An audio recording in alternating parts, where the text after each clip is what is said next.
You're listening to Defending Faith, Family, and Freedom, featuring Gary Bauer, Senior Vice President of Public Policy at the Dr. James Dobson Family Institute. And now, here's Gary. Hello, this is Gary Bauer, Vice President of Public Policy at the James Dobson Family Institute. Welcome to our weekly podcast, Defending Faith, Family, and Freedom. We're glad you're here today, and we hope you'll come back each week as we try to empower you to have a real influence on our country. You know, you probably have noticed, just as I have, that for years and years there's been this theme that's been repeated over and over again by all kinds of people that Americans need to be more involved in government and in being good citizen. You've seen the articles that come out almost every election cycle where somebody will compare the percentage of people that vote in America with how many people voted in some country in Europe. Or you'll see TV shows where they'll stop people on the street and ask them to name their two senators, and they can't do it. And then we all laugh that they don't even follow things closely enough, that they don't even know that. We see states for years now doing things to make it easier for somebody to be an involved citizen. They've made it easier for people to vote. There's big controversy about that, whether they've made it too easy or not. And as you know, election day has become in some places election week and even election month. Look, I'm not sure that's a great idea, but what it all points to is that everybody has agreed that America would be better off if everybody was involved in the political process and being good citizens and using the liberties that we have as the result of tremendous sacrifices that were made by the generations before us, and that unfortunately the people in many countries don't have today. But I've noticed something else. I wonder if you've noticed it. With all this talk about we need to get more people involved, somebody seems to be getting left out of that calculation. There are a lot of messages being sent today that everybody should get involved except for Christians. It's kind of amazing, isn't it? I mean, wouldn't you think that Christians would be the very people that you would want to get involved? But I hear this message all the time. I hear commentators say, well, you know, these Christians that are trying to force their values on us, don't they know we have separation of church and state? I've even been confronted in visits around the country to local communities where people will say, I don't think you have a right to take your Christian values and get into the public square with those. Now, that would be bad enough, but I've noticed something else lately. Maybe this fits you and the church you're attending. I'm hearing pastors say that Christians shouldn't be involved in politics. I've had pastors sort of brag about the fact that at our church here, we don't get into politics. And pastors that say this will bring up all kinds of reasons. It detracts from the message of Jesus Christ, or it'll divide the church, or we'll lose our tax exemption. A lot of different excuses. So it made me start to think about, you know, is one of the problems here that Christians, including some pastors, that they don't know American history? I mean, we know in the general population, there's a really embarrassing lack of historical knowledge about our country. But I would have hoped that pastors and Christians would be more versed, but maybe we aren't. Or maybe it's our neighbors who haven't kept up on American history. So let me just review a couple of things with you in the time that we have. You can go back to the 1730s. We were British colonies then. There wasn't even an America in existence. And something amazing happened in those British colonies. There was a revival. It was called the Great Awakening. And in that Great Awakening in the 1730s, Pastors all over America brought tens of thousands of people to Christ. But they did something else too. From the pulpit, they preached a message that all human beings had a right to be free, and that we had a right to govern ourselves, and that we shouldn't tolerate tyranny.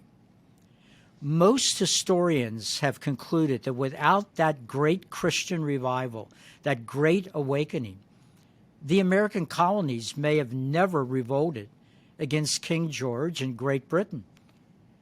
Just think, Christians involved in politics ended up contributing to the American Revolution and the liberty that we have today. Well, I could tell you about a lot of things that happened after the 1730s. We don't have all day, so I'll skip to the next century, the 1840s and 50s. A second revival took place in America. It was called by historians the Second Great Awakening. And in that awakening, pastors talked about the greatest moral evil that the country was facing at that time, which was slavery. Historians believe that that Second Great Awakening gave birth to the abolitionist movement. Pastors, preaching from their pulpits, reminded Americans that God did not create some men with saddles on their backs and other men with spurs to ride them. In other words, those Christian pastors said, America, we got to do something about this. We need to get our politicians to do something about it.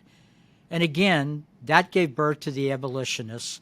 And eventually, after an almost unimaginable civil war in which over 600,000 Americans died, the national sin of slavery was finally ended. Well, 1730s, the Great Awakening, the American Revolution, the 1840s, the Second Great Awakening, the abolitionist movement, ultimately the end of slavery. Let's get into the 1900s.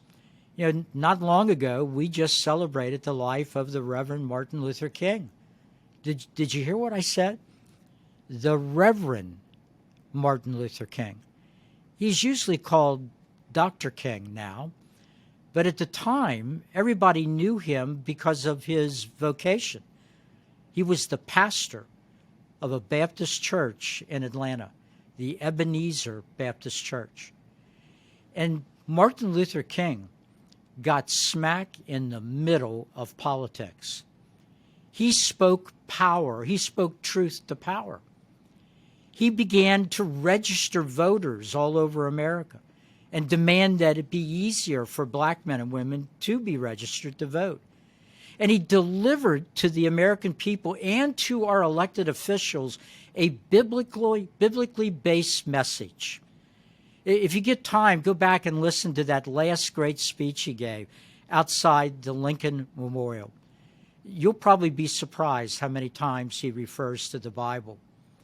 Martin Luther King said that the reason that the civil rights movement needed to happen was because black men and women ought to be included in the promises of our Declaration of Independence and our founding document. Now, I want to mention something to you that I'm almost certain you don't know, and it's not very apparent in the history books. But when the Reverend Martin Luther King did this, he was opposed. Now, of course, he was opposed by racists, but he was opposed by a lot of pastors. Think about that a second. You may think, oh, well, of course, those pastors in the South, they didn't like that message. Well, that's true, because they had bought into sort of the segregation, and many of them didn't want to upset the apple cart. They didn't want to offend those people in the congregation that believed in segregation. But this is kind of shocking. He was also opposed by many black pastors because they thought he was going to make things worse, that he was causing trouble, that he was going to divide people, that bad things would end up happening. You know, Martin Luther King, when he was put in prison at one point, actually wrote a letter from a Birmingham jail, and the letter was written to the pastors of Birmingham, Alabama, asking them why they were joining him in this great struggle to influence our government so we could end segregation. And then we could go a little bit further into the 1980s and 1990s. Some of you might remember this personally. There was another religious movement in the United States. A new group of voters rose to the fore. They were called the moral majority. There were people like Jerry Falwell and Pat Robertson that began talking to other pastors and saying, look, things are going badly in America. We need to get the church involved. And, all of that culminated in 1980 with the election of Ronald Reagan to the presidency. And Ronald Reagan won the election for one simple reason. Millions of Southern evangelicals and Midwestern Catholics changed their normal voting habits. They had previously tended to be Democrats, and they switched their voting allegiance in that election to vote for Ronald Reagan. Because in his speeches, he was saying we needed to get back to God in America if we were going to survive. Now, Ronald Reagan became president. I worked for him for 8 years. It's still one of the highlights of my life. And that president, elected because Christians were involved in politics, went on to bring down the godless Soviet Union. It was the major threat at the time that free people all around the world faced. And he not only did that, Ronald Reagan understood that our Supreme Court was out of control, and it was beginning to erode some fundamental liberties. And so Ronald Reagan decided he would try, in his Supreme Court appointments, to transform the court. After his presidency, other presidential candidates that wanted to get the Christian vote began to emphasize the Supreme Court too.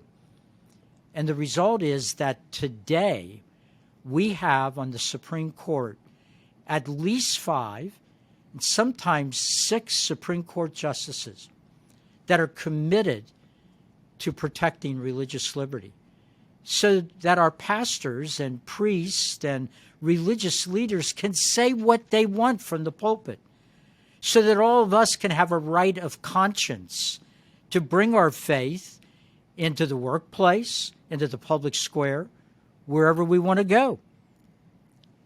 We also, because of those Christian voters and the politicians that listened to them, we were, in just the last year, able to end the fiction that somewhere in the Supreme Court there was a right to kill innocent unborn children.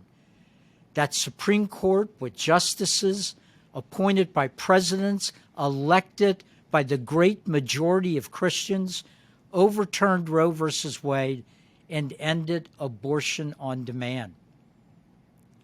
Were those Christians in the moral majority, were they wrong? Was Martin Luther King wrong? Were the Christians in the Great Revival in the 1730s and the Great Revival in the 1840s? All of these things, by the way, brought more people to Christ. But were they wrong to be involved in politics? No, as Christians, they had an obligation to be involved in politics. So that's what the James Dobson Family Institute is trying to do in our public policy work. And it's why we want you to tune in to this podcast. And we want you to go online and utilize the great resources we're putting up. And if you haven't read all of Dr. James Dobson's books, you need to read them. And if you have read them, you need to read them again, because he addresses this issue of Christian responsibility to be a good citizen, as well as a good father and a good parent and a good mother, in the many books that he has written over the years. So I hope you'll be back next week to listen to us again. You know, as I do, that America's facing incredible problems: the breakdown of the family, rising crime, rising hatred. All of these things require Christians to be involved. In fact, I can say with certainty that without Christians, America may not survive for another generation. So tune in next week and join this great team at the James Dobson Family Institute as we fight for faith, family, and freedom. God bless you. Subscribe to Gary Bauer's Defending Faith, Family, and Freedom, where you find your favorite podcasts. Just hit the subscribe button to ensure you receive every episode.